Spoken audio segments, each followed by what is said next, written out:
지금부터 한 8, 9년 정도 된 것 같습니다. 근데 건강검진에서 위에서 큰 혹이 발견이 되었습니다. 그 전에 약간 소화가 안 되고 그런 적이 있었는데 이게 뭐 별 문제가 없는 줄 알았습니다. 그런데 아내가 어느 날 밤 12시가 돼도 교회 가서 집에 오지를 않았습니다. 그래서 뭐 교회 안에 사택이 있었기 때문에 이렇게 가보니까 이렇게 누워 있습니다. 그래서 12시 이제 기도하다가 좀 잠들었나 보다. 그리고 막 깨우는데 일어나지를 않습니다. 막 그래서 보통 이렇게 가끔 이제 깨우면 일어나는데 그날은 제가 흔들어 아무리 3번을 깨워도 일어나지 않습니다. 제가 갑자기 놀래가지고 이 사람이 지금 심장 마비가 왔나? 그래가지고 배운 대로 목을 이렇게 딱 제껴가지고 이제 그 가슴을 제가 그러니까 인공호흡을 시작을 했습니다. 가슴 압박법을 사용하고 그 다음에 제가 본의 아니게 인공호흡을 했습니다. 그래서 살아났는데 아직까지도 본인은 우깁니다. 그때 자기가 심장이 멈춘 게 아니라 아주 깊은 잠에 빠져 있었다고. 저는 지금도 그렇게 고백합니다. 내가 당신을 살린 거라고. 아직도 이게 누가 뭐 주님 앞에 가야 주님이 말씀하시니까. 제가 이러면서 제 아내하고 했습니다. 당신 심장이 좀 이상한 것 같다. 우리 건강검진 한번 받아보자.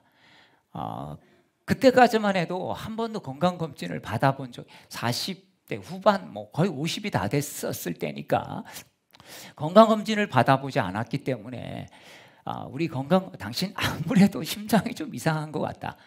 그때 심장이 멈춰서 내가 살린 거다. 자, 이러면서 교회에다가 이야기를 하고 한국 휴가 갔을 때 또 아시는 분이 그 원목으로 계시는 분이 계셔서 강남 세브란스에 우리 그 신청을 해서 자리를 잡게 되었습니다. 그래서 했는데 제 아내는 멀쩡하고 저만 이제 위에 큰 혹이 있는 것이 발견이 됐습니다. 만약에 그때 건강검진을 받지 않았다면 어떻게 됐을까? 진료 의사가 저한테 그렇게 이야기합니다. 이걸 그냥 두었다면 암이 되었을 것입니다. 그 용종이 1cm 정도, 거의 1cm. 저는 1cm는 작은 줄 알았는데 커서 그래서 1cm가 돼서 바로 시술이 안 되고 다시 입원을 해가지고 시술을 해야 한다는 의사 이야기를 듣고 다음 주에 오라고 해서 제가 다음 주에는 출국을 하기 때문에 어렵다고 그랬더니 제 사정을 봐주고 그럼 바로 다음 날 입원해서 3일 동안 입원을 하고 이제 레이저 시술을 받았습니다. 그때 만약에 이것을 그냥 두었다면 위암이 되었을 것입니다. 저희 집안 내력도 아버님도 위암, 그때는 위암인 게 정확하게 밝혀지지 않았지만 위병으로 돌아가셨는데 참 한 번도 건강검진 받지 않았는데 건강검진 하라는 마음을 주셔서 했더니 이런 일이 있었습니다. 이게 참 하나님께서 미리 알게 하시고 사인을 주신 것이 아닌가 저는 그렇게 생각하고 감사하고 있습니다. 여러분, 우리 육체와 영혼은 별반 다르지 않습니다. 우리 영혼도 진단을 정기적으로 우리가 받아야 하는 것입니다. 그렇지 않으면 우리 영혼도 심각한 상황이 될 때까지 모른다는 사실이죠. 그냥 내버려 뒀다가는 내가 어느 순간에 내가 진짜 믿음이 없구나, 내가 영혼이 병들었구나 라고 할 때까지 여러분 가야만 어느 정도 안다는 거죠. 여러분, 암도 그렇지 않습니까? 자각 증상이 이미 있으면 이미 최소한 3기 이상 지나간 상태였기 때문에 상당히 어려울 수 있다는 이야기입니다. 사랑하는 여러분, 우리가 하나님의 임재를 인식하지 못하면 내가 얼마나 무섭게 사는지 내 자신도 잘 모른다는 것입니다. 여러분, 혹시 여러분의 영적 상태를 하나님 앞에 진단받는다면 어떤 진단이 내려질까요? 우리 영혼의 의사가 되시는 주님께서 여러분에게 어떤 믿음의 진단을 하실까요? 참 믿음이 좋다. 너는 이 믿음 갖고 안 된다. 주님께서 우리에게 뭐라고 하실 것 같습니까? 우리는 늘 그래서 주님 앞에 말씀과 기도를 통해서 우리가 어떤 믿음을 가지고 있고 우리 영혼 상태가 어떤 모습이 있는지를 우리는 늘 점검해야 할 것입니다. 부흥회 끝나면 스스로 이렇게 말씀하시는 분들이 있습니다. 어느 분은 동생이 우리 교회 부흥회 오셨는데 재정교회 교인들이 옛날에 봤을 때랑 좀 다르다, 이런 것을 느꼈다라고 합니다. 저도 이전에 함께 신앙생활했던 두 분이 오셨어요. 부흥회 금요일은 혼자 오셨고 토요일은 주일은 이제 두 분이 오셔서 여기서 주무시고 이제 부흥회 참석하고 가셨는데 옛날에 몇 번 그분이 이제 세 번째 오시는 건데 올 때랑 사뭇 개정교회 교인들이 좀 분위기가 좀 달라졌다, 그러면서 되게 좋아하시는 것을 직접 들었습니다. 또 어느 권사님은 은혜 받으니까 남편과 결혼식 가려고 하다가 옷을 입었는데 남편이 그러더니 야 무슨 장례식 가냐? 이렇게 면박을 주어서 아마 옛날 같으면 뭐라고 한마디 했을 텐데 막 짜증내면서 남편에게 그래도 부드럽게 반응한 자신의 모습을 보게 되었다라고 이야기해 주었습니다. 또 어떤 분은 주님을 인식하고 살아가는 것과 내가 예수를 계속 믿고 있었지만 주님을 인식하지 못하고 살아가는 게 이렇게 큰 차이가 있다라고 하는 것을 이번에 분명히 알게 됐다, 이렇게 말씀하셨습니다. 저도 부흥회 이후에 목사지만 계속 주님을 바라보고 주님을 인식하는 것을 놓치지 않고 있으니까 벌써 이제 2주 정도 됐죠. 2주 동안 한 번도 마음이 불편한 적이 없었습니다. 여러분도 받은 은혜가 계속 누려지시길 바랍니다. 아멘. 가정 우리가 어떻게 보면 은혜 받으면 어떻습니까? 이게 오래 유지되지 않을 때가 참 많이 있죠. 여러분 오래 유지되려면 어떻게 해야 됩니까? 계속해서 우리의 마음과 생각들을 거기에다가 담아야만 이게 오래 지속될 수 있습니다. 여러분 마치 자정이 되면 초라한 신데렐라로 다시 돌아오는 그런 모습이 아니라 왕자이신 예수님과 함께 있으면서 정말 행복한 그런 신데렐라가 되시기를 주의 이름으로 축복합니다. 지난주의 말씀을 우리가 함께 정리하면 이렇습니다. 우리는 하나님의 말씀을 들을 때도 또 어떤 현상을 볼 때도 이렇게 남을 판단할 때가 많습니다. 아는 게 병이라고. 난 저렇게 안 사니까 그래도 난 괜찮지. 그러나 로마서는 우리에게 뭐라고 말씀하셨다고 말씀을 들었습니까? 남만 보지 말고 우리 자신을 보라. 판단하는 너희도 같은 일을 행한다. 성경은 분명하게 그렇게 말씀하고 있습니다. 판단하는 우리도 다르지 않다. 로마서는 우리에게 그렇게 말씀하고 있습니다. 왜 그렇습니까? 우리가 선악과를 먹었기 때문에 우리는 제대로 판단할 수 있는 능력이 우리에게는 없다는 것입니다. 그래서 우리는 눈이 밝아져서 잘 보게 되었는데 제대로 봐야 할 것은 보지 못하고 보지 않아도 될 것에 우리가 더 잘 보게 되면서 눈이 열려서 자꾸 남 안 좋은 것만 보게 되었다는 것이죠. 우리는 남의 벌거벗은 건 잘 보는데 내가 벌거벗은 것은 잘 보지 못하는 특징을 가지고 있습니다. 그래서 남 보지 말고 우리 자신을 보면서 내가 혹시 내 안에 저런 모습은 없는지 판단하지 말고 분별하라, 이렇게 말씀한다고 말씀을 드렸습니다. 자, 오늘 로마서 2장 12절은 이렇게 이어서 말씀합니다. 우리 12절 말씀을 우리 같이 읽도록 하겠습니다. 무릇 율법 없이 범죄한 자는 또한 율법 없이 망하고 무릇 율법이 있고 범죄한 자는 율법으로 말미암아 심판을 받으리라. 사람은요 선한 것도 악하게 만드는 이 죄성이 있습니다. 기독교 윤리학자인 자크 엘룰은요, 사람은 죄 때문에 악한 것보다 자신의 선한 것 때문에 더 악해질 수 있다, 이렇게 말했습니다. 여러분 이 말씀을 들으면 이해가 가십니까? 나의 선한 의로움 때문에 다른 사람들을 훨씬 더 냉혹하게 정죄하고 악하게 대할 수 있다는 것입니다. 여러분 그래서 우리는 아무리 좋은 일을 해도 여러분 그것이 내 의가 된다면 그것이 악함을 드러내는 통로가 될 수 있다라는 이야기입니다. 그래서 우리가 선한 것도 착한 것도 하나님과 연결될 때만이 진짜 선이 되고 착한 것이 될 수가 있는 것입니다. 그렇지 않으면 그냥 자기를 포장하는 그거밖에 되지 않는 것입니다. 여러분 율법은 그래서 우리를 절대 선하게 할 수 없습니다. 내가 아무리 율법을 잘 지켜도 말이죠. 여러분 그러면서 율법으로 선하게 될 수 없는데 왜 하나님께서는 구약시대 율법을 우리에게 주셨습니까? 왜 예수님께서는 내가 너에게 새 계명을 주노니 이러면서 계명을 주신 것입니까? 자, 왜 하나님이 율법을 주셨나? 히브리서 7장 19절은 이렇게 말씀합니다.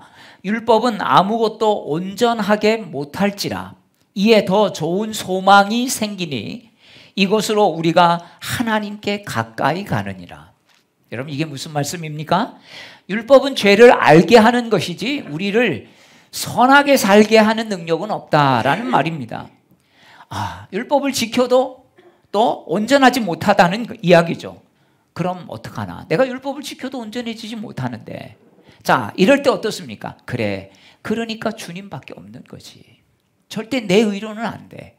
이렇게 깨닫게 됨으로써 어디까지 가는 것입니까? 주님께 가는 것입니다. 주님께 나아가는 것입니다. 당시 유대인들은 이렇게 생각했습니다. 우리는 율법을 지키는데 어떻게 이방인들과 똑같이 심판을 받는다는 것입니까? 말도 안 되는 소리 하지 마십시오. 이런 물음에 오늘 우리들은 어떻습니까? 우리도 아마 좀 비슷한 물음을 할 수 있습니다. 난 예수 믿는데 왜 내 행위로 심판을 받아야 하나? 예수 믿으면 구원받는다고 했는데 그럼 그 말은 뭐냐? 여러분 이런 마음들이 우리 안에 있으면 유대인의 선민의식과도 다르지 않습니다. 이런 선민의식은 믿음, 즉 의롭다 함에 대한 심각한 오해를 만들게 되는 것입니다. 여러분 믿음이란 무엇일까요? 단순히 예수님 계시다는 거 알고 살아계시다는 거 믿고 동의하는 여러분 이런 지적 수준을 넘어서는 것입니다. 믿고 깨닫고 동의한 것에서 어디까지 가는 것입니까? 그 믿음이 내 삶 가운데 진짜 믿어지니까 사라지는 것까지 가는 거죠. 그런데 우리는 연약함 때문에 살지 않아도 믿음이다라고 생각을 하죠. 근데 진짜 믿음은 어떻습니까? 삶까지 가는 것입니다. 물론 연약해서 그걸 다 살아낼 수는 없죠. 그러니까 우리가 계속 주님을 의지하는 건 아니겠습니까? 여러분 그래서 하나님의 율법을 가지고 있지만 우리가 그것으로 의롭게 되지 못합니다. 그래서 로마서는 믿는 유대인에게도 즉 말하면 믿는 너희에게도 우리에게도 하나님의 진노 아래 있다라고 말하고 있는 것입니다. 여러분 본질이 없고 형식만 있으면 우리 안에 어떤 모습이 보일까요? 예배 드리기는 하는데 마음이 빠진 예배를 여러분 드릴 수밖에 없습니다. 찬양을 하긴 하는데 입술로만 드리는 찬양을 하는 것이죠. 기도는 하는데 마음이 담긴 기도가 안 나오니까 감동이 없고 이렇게 길게 느껴지는지 5분을 기도했는데 1시간 기도한 것처럼. 그런데 여러분 은혜가 있으면 어떻습니까? 1시간 기도했는데 10분 정도밖에 안 지난 것 같아요. 시간이 금방. 여러분 사람은요 시간이 길이가 차이가 납니다. 재미있는 거는 짧게 느껴지고요. 지루한 거는 길게 느껴지는 것입니다. 여러분 설교 시간이 길게 느껴지면 목사님이 설교를 진짜 지루하게 하는구나.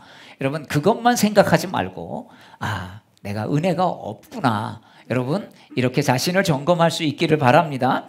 그러면서 지루하다고 졸지 마시고 내게 은혜가 없으니까 길게 느껴지는 거지. 이렇게 자신을 또한 살필 수 있어야 하는 것입니다. 여러분 형식으로 하면 그래서 지루해지고요. 피곤하고 기쁨이 없는 것입니다. 이게 악순환이 계속되어지니 그러니까 예배에 나오고 싶은 생각들이 없으니까 나오긴 하지만 빠질 시간, 빠질 기회가 되면 그냥 예배를 쉽게 빠지는 것이 아니겠습니까? 마치 이런 것 아니겠어요? 신혼 때는 그냥 같이 있기만 해도 좋은데, 그런데 오래 살다 보니까 이젠 이 사람하고 같이 있는 게 별로 감동이 없어요. 그저 살아갈 수밖에 없는 그런 권태기 부부의 삶과도 같은 것이 바로 우리 신앙생활이 될 수 있다는 이야기입니다. 사도 바울은 이어서 13절에서 이렇게 말씀합니다. 우리 같이 읽겠습니다. 시작. 하나님 앞에서는 율법을 듣는 자가 의인이 아니요 오직 율법을 행하는 자라야 의롭다 하심을 얻으리니. 여러분, 이게 야고보서의 말이 아닙니다. 지금 로마서에서 이렇게 말씀하고 있습니다. 여러분, 저도 제 함정에 빠지는 것들을 염두에 두지 않으면 제가 설교를 하지만 실제 살지 못하면서 제가 설교를 하니까 나는 설교처럼 사는 것 같이 느껴질 수도 있다는 것입니다. 여러분, 우리 성도들도 설교를 많이 듣다 보면 어떤 일들이 생기냐면 내가 그거에 대해서 사는 것처럼 그냥 생각되어질 때가 있다는 거죠. 듣기만 하는데. 여러분, 그래서 우리는 듣기만 하고 자신을 속이는 자가 아니라 내가 이 듣는 말씀이 믿음이 돼서 내 삶 속에서 살아보고 있는가를 우리 자신이 스스로 검사해야 된다는 것입니다. 그래서 오늘 말씀은 뭐라고 말합니까? 말씀을 듣는 자가 의인이 아니다라고 말씀하고 있는 것입니다. 여러분, 물론 믿음으로 구원받는 거 맞습니다. 근데 우리가 생각하는 믿음은 그냥 나 너 믿어 이런 게 믿음이 아니라는 거죠. 여러분, 선하게 산다고 구원받는 건 아닙니다. 분명히 믿음으로 구원받는 게 맞습니다. 그러나 믿음으로 구원받는 사람은 삶에서, 그 믿음이 삶에서 증거로 나타난다는 것이죠. 이것을 이렇게 설명할 수 있습니다. 여러분, 사과나무에 사과가 열린 것은 무슨 의미일까요? 나무에 생명이 있다는 거죠. 그런데 사과나무, 그러니까 사과가 사과나무에서 열리지만 사과 자신이 사과나무에 생명을 주는 건 아니라는 것입니다. 자, 사과 보고 사과나무가 살아있다는 건 분명히 증명되어진 것입니다. 그러나 사과가 사과나무에 생명을 주는 건 아니기 때문에, 즉 우리가 믿음으로 삶을 살아냈지만 그 삶 자체가 믿음으로 구원받게 하는 건 아니기 때문이죠. 구원받는 게 아닙니다. 삶을 통해서. 자, 생명을 주는 것은 뭡니까? 사과나무의 뿌리죠. 뿌리, 근본이 따로 있다는 것입니다. 그렇습니다. 예수님에 대한 믿음이 우리에게 생명을 줍니다. 아멘. 하지만 우리가 생명을 받았다는 것을 증명하는 것은 뭐겠습니까? 변화된 우리의 삶의 모습이죠. 이게 변했기 때문에 여러분 우리가 구원받는 게 아니라 그것이 증거가 된다는 겁니다. 여러분, 믿음이 있다는 거 어떻게 증거합니까? 그것이 바로 삶으로 나타난다는 것이죠. 여러분, 우리가 믿음에 의해 구원받았다고 하면서 우리 삶이 변화된 게 없다면 우리가 믿음이 진짜 있는지를 스스로에게 살펴봐야 하는 것입니다. 예를 들어서 혹시 이런 생각을 갖는다면 여러분 한번 보십시오. 믿음으로 살면 손해보는데 뭐. 성경 말씀은 목사님 말씀 아니에요. 목사님은 저렇게 말씀하실 수밖에 없으니까 저렇게 말씀하시지. 목사님은 세상을 너무 몰라. 그러니까 너무 이론적으로 저렇게 말씀하셔. 그러나 삶은 실제야. 저렇게 산다고 세상에서 알아줄 것 같아? 여러분, 이런 생각을 가지고 한다면 여러분 믿음이 있는 것이겠습니까? 아니, 믿음으로 살아볼 시도까지 하겠습니까? 여러분, 믿음으로 살다 보면 수많은 오류들이 발생하고 또 손해가 있고 어려움이 있습니다. 믿음으로 살아도 믿음으로 살지 않아도. 그런데 시도조차 해보지도 않고 믿음으로 살면 손해보고 그게 사실 이론이지 그렇게 산다고 되어지는 게 아니라 이런 생각을 가지고 하면 시도할 조차 해보지도 않는 것이 아니겠습니까? 여러분, 왜 율법이 온전하지 못한 것입니까? 하나님이 온전하지 못한 것을 우리에게 주셨을까요? 그렇지 않습니다. 온전하지 못해서 우리가 율법으로 구원받지 못하는 게 아닙니다. 율법은 온전한 것입니다. 왜? 하나님 주셨기 때문에. 그런데 우리가 온전하지 못하기 때문에 율법을 온전하게 지킬 수 없어서 구원받지 못하는 것입니다. 그래서 뭐가 있습니까? 십자가에 주님이 죽으실 수밖에 없었던 거죠. 여러분, 그래서 우리가 예수 그리스도를 믿을 때 성령의 능력 없이는 율법이 행하는 여러 가지 수많은 요구와 책임들을 우리가 살아낼 힘이 없는 것입니다. 겨우 한다는 게 뭐겠습니까? 형식은 갖춰서 모양은 갖춰서 하려고 하는데 마음이 빠져버릴 수밖에 없는 것입니다. 이에 로마서 2장 14절 15절은 이렇게 사도 바울은 말씀합니다. 우리 14절 15절 같이 읽겠습니다. 율법 없는 이방인의 본성으로 율법의 일을 행할 때에는 이 사람은 율법이 없어도 자기가 자기에게 율법이 되나니 이런 이들은 그 양심이 증거가 되어 그 생각들이 서로 혹은 고발하며 혹은 변명하여 그 마음에 새긴 행위를 나타내느니라. 여러분, 이게 무슨 말이겠습니까? 여기서 율법 없는 이방인들이라고 이렇게 말하죠. 자, 유대인들은 율법을 가졌습니다. 이방인들은 율법을 가지지 않았습니다. 그러면 이방인들은 율법을 전혀 모를까요? 그렇지 않다는 거죠. 자, 율법은 모르지만 뭐를 통해서 율법을 알게 된다고요? 양심을 통해서. 하나님은 양심을 통해서 하나님의 법을 알게 우리를 만들어 놓으셨습니다. 여러분, 이런 것 아니겠어요? 여러분 혹시 법 공부해 보셨어요? 법대 나오셨어요? 난 법대 안 나와서 난 법 몰라. 그러니까 법 못 지켜. 여러분 이렇게 합니까? 여러분, 우리가 뭐죠? 민법, 형법, 뭐 상법, 뭐 형사, 뭐 여러 가지 소송법 있잖아요. 이런 걸 다 알아야 지킬까요? 여러분, 몰라도요, 기본적으로 지켜야 될 것들이 뭔지는 압니다. 기본적으로 알죠. 그러니까 뭘 하면 되는지 뭘 하면 안 되는지를 여러분, 우리는 이거 다 공부 안 해도 다 알아요. 그래서 나는 내가 범죄 저지르 놓고 내가 몰라서 이렇게 했습니다, 이렇게 못한다고요. 왜? 법을 공부 안 해도 하나님은 알도록 다 만들어 놓으신 것이죠. 근데 이걸 구체적으로 적용하려면 이제 뭐 민법 제 몇 조 몇 항에 의거해서 이렇게 하면서 이제는 이게 법에 법리 싸움을 하거나 아니면 변호사나 뭐 검사나 이런 것들을 통해서 적용을 할 때 분명해지는 것입니다. 그런데 이거 몰라도 다 알게 하셨다는 것입니다. 자, 그런데 어떤 문제가 발생하냐면 죄로 인해서 양심에 큰 손상을 우리가 입었기 때문에 죄의 영향을 계속 받다 보니까 어떤 문제가 생기는 것입니까? 양심도 무뎌지고 감사하지도 않고 죄를 반복해서 지으면서 우리는 뭐예요? 무감각하게 지고 어떤 것을 저질러도 꺼리껴지지 않게 되었다는 것입니다. 그런데 우리가 주님의 임재를 느끼고 은혜 받으면 어떤 현상이 납니까? 이런 손상된 양심이 되살아나는 거죠. 무뎌졌던 양심이 되살아나면서 죄에 민감해집니다. 전에는 전혀 죄라고 느끼지 못했던 것들, 이게 죄였는데 내가 진짜 어떻게 이렇게 했을까?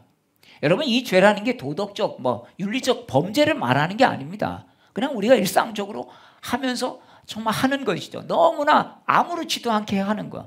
근데 우리가 이게 은혜를 받고 민감해지면 하나님 싫어하는 거다라고 하는 것들을 알게 된다는 것입니다. 여러분, 그래서 은혜 받으면 그 죄에 민감해지고 그거에 대해서 우리가 반응하게 되는 것이죠. 그래서 죄를 이길 힘이 생기는 거예요. 하나님이 우리를 딱 붙잡아 주시니까. 제가 2주 동안 정말 제 안에 뭐 그런 일들이 없었겠습니까? 제 안에 이제 아내와 지금 운전 연수를 제가 몇 번 하는데 처음에 한 20km로 달리다가 이것도 빠르다고 막 그러더라고요. 그러더니 나중에 어제는 60km로 막 달리면서 그러니까 제 목소리가 막 올라갔습니다. 이러다가 좀 큰 소리 나겠구나. 그래서 참 제 친구가 옛날에 그런 말 했습니다. 아내한테 연수해 주지 말라고. 이혼할 수 있다고. 근데 저는 아직 큰 소리 치워본 적은 없습니다만 그런 거죠. 그러니까 민감하면 그런 부분에 대해서 자기 자신을 경계하게 돼 있고 조심하게 되어 있는 것입니다. 사랑하는 여러분, 예수님을 인식하지 않고 살면 우리는 내가 어떻게 사는지 모르는 것입니다. 그리스도인들이 비그리스도인들에게, 불신자들에게 비판을 받는 이유가 뭐겠습니까? 그 이유 중에 하나가 그리스도인들이 예배 잘 못 드린다, 그리스도인들이 기도 못한다. 여러분 이런 거 갖고 여러분 뭐라고 하겠습니까? 아닙니다. 저들이 예수 믿는다고 하는데 신앙 따라 삶 따로 다 따로 산다. 저 사람 진짜 믿는 사람 맞아? 그렇게 보는 것입니다. 여러분 그러니까 우리가 한 소리 듣는 거죠. 여러분 이런 불신자의 비난에 우리가 어떻게 해야 하겠습니까? 난 그렇지 않아. 여러분 이렇게 우리가 변명해서는 안 되는 것입니다.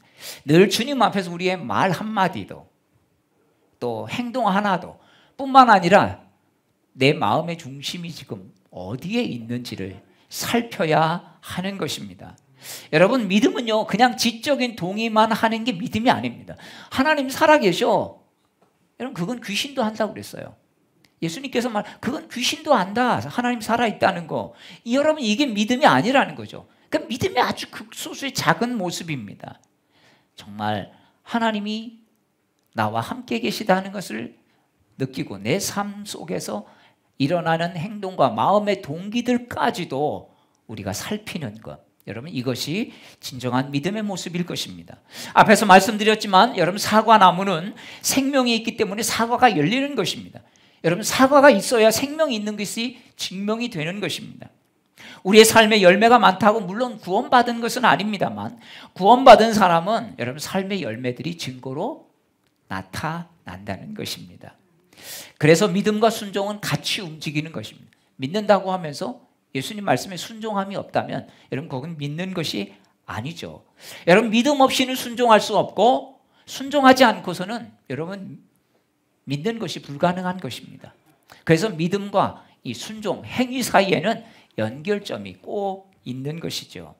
믿음이란 말에는 그래서 믿는 것 플러스 뭐가 있습니까? 행동, 삶이 포함이 되어 있는 것입니다. 유명한 서커스 줄타기 선수가 사람들을 모아놓고 중계방송을 하기 시작했습니다. 그래서 이 나야가라 폭포 처음부터 끝에 줄을 매달고 이제 장대를 이렇게 잡고 건너가기 시작했습니다. 자, 사람들이 막 그 낭떠러지 같은데 줄을 타고 가니까 얼마나 놀라겠습니까? 그래서 막 박수를 쳤습니다. 자, 여러분 이제 제가 제 어깨에 사람을 태우고 여기를 지나가겠습니다. 여러분 제가 건너갈 줄로 믿습니까? 그랬더니 사람들이 네! 그리고 막 박수를 쳤습니다. 이때 이렇게 이 사람이 이야기했습니다. 제 위에 누가 타시겠습니까? 그랬더니 아무도 얘기 조용하더랍니다. 여러분 우리 믿는다는 모습이 혹시 이 모습 아닙니까? 주님 믿는다고 하면서 야 나한테 올라타. 그러면 겁나서 못하겠다. 여러분 예수님이 나의 주님이실 고백하는 믿음에는 여러분 주님을 믿는 것에서 함께 따라가는 삶이 포함이 되어 있는 것입니다. 유대인들은 내면적인 경건을 추구하기보다는 외면적인 경건을 추구하며 살았습니다. 그러니까 그냥 형식 갖추기, 누가 보기 좋은 모습만 갖추려고 했던 것이죠. 여러분 얼마나 피곤한 인생이 되겠습니까? 내 내면은 못 따라가는데 남들 보여주려고 하는 것. 여러분 남들 보여주려고 하는 인생은 참 그래서 피곤하게 살아가는 것입니다. 여러분 우리에게도 이런 경향이 있습니다. 평소 내 마음 내키는 대로 살다가 오늘 주일날 예배라고 교회 가서 그 예배 드린다고 여러분 우리가 경건해질 수 있을까요? 오늘 로마서 2장 16절은 마지막 절로 이렇게 말씀합니다. 우리 같이 읽겠습니다. 곧 나의 복음에 이른 바와 같이 하나님이 예수 그리스도로 말미암아 사람들의 은밀한 것을 심판하시는 그날이라. 여러분 하나님이 모든 것을 드러내시고 심판하시는 날이 온다는 것입니다. 우리가 믿음의 순종의 삶을 살았는지 아닌지가 여러분 그때 다 드러나는 것입니다. 그때 갔는데 아닌가벼 이러면 이건 다시 돌아올 수 없는 거죠. 길을 가다가 잘못된 길은 다시 돌이켜 올 수 있는 기회가 있지만 우리가 정말 주님 앞에 갔을 때 마지막 날에는 다시 돌아올 수 없기 때문에 여러분 한 번 사는 인생은 여러분 돌아올 백이 안 된다는 거죠. 그래서 우리는 내 삶을 늘 내가 제대로 가고 있는지를 자꾸 봐야 하는 것입니다. 그래서 우리는 주님께서 우리의 행동을 심판하시는 것뿐만 아니라 그 행동의 배후에 있는 우리의 마음의 동기와 또 마음의 상태를 판단하시고 살피신다, 이렇게 말씀하고 있습니다. 예수님을 믿는다는 것, 여러분, 구원받는다는 말은 내가 엉망으로 살아도 예수님만 잘 믿으면 절대 나는 지옥 안 가, 여러분, 이런 말이 아닙니다. 잘못된 믿음은 십자가의 은혜를 정말 값싼 은혜로 바꾸어 버리죠. 사랑하는 여러분, 우리가 믿음을 가지면 우리의 선택은 분명할 수밖에 없습니다. 우리를 판단하시는 하나님 앞에 서서 나의 죄인됨을 고백하고 하나님의 긍휼하심을 구하며 예수님을 나의 주님으로 모시고 살 것인가? 아니면 그냥 하나님 생각 없이 내 삶에 별 문제가 없으니까 그냥 내가 하고 싶은 대로 하며 살 것인가? 여러분, 이걸 선택해야 하는 것입니다. 주님을 인식하면서 늘 주님과 동행하며 살 것인가? 아니면 하루하루 내 마음대로 살면서 하나님의 진노를 쌓아가며 살 것인가? 여러분, 이 선택을 우리가 해야 할 것입니다. 이 선택과 결단은 결국 누가 합니까? 우리 자신의 몫이라는 것입니다. 사랑하는 여러분, 정말 주님께서 우리에게 이렇게 시간을 주실 때 우리가 믿음으로 선택해서 우리가 하나님이 원하시는 삶을 살아가는 우리 모두가 되시기를 주의 이름으로 축복합니다. 아멘. 우리 함께 함께